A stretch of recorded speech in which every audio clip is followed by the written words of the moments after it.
Hello again mga ka-Voyagers! I'm Von and welcome sa part 2 ng ating Schengen Visa series. Now, ano-ano nga ba ang mga bansang sakop ng Schengen area as of 2025? Sa ngayon, may 29 countries na kabilang sa Schengen Zone. Kasama dito halos lahat ng European Union countries at pati na rin yung iba pang hindi part ng EU pero kasama sa Schengen.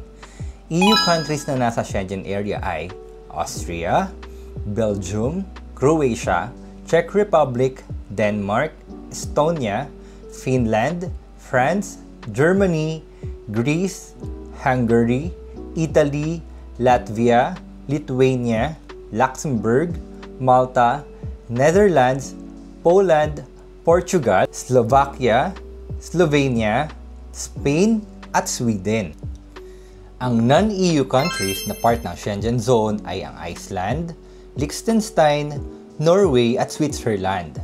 So kung plano mong mag-Northern Lights sa Iceland, Switzerland train ride or tumawid from Spain to Portugal, isang visa lang ang kakailanganin mo. At ngayon, good news! Bulgaria and Romania are now officially part of the Schengen area via air and sea borders simula noong March 31, 2024.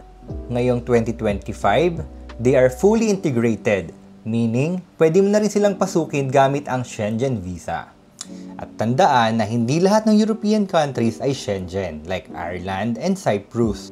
Kaya kung plano mong puntahan ng mga bansang ito, ibang visa ang kakailanganin mo. But wait!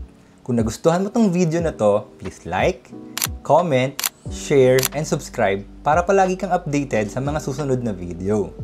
At kung may mga bansa ka sa listahan na gusto mong bisitahin pero di ka sure kung kasama sila sa Schengen, comment below and I'll help you out.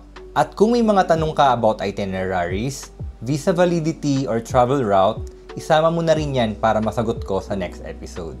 So sa next episode, pag-uusapan natin kung sino-sino ba ang pwedeng mag-apply ng Schengen visa mula sa Pilipinas.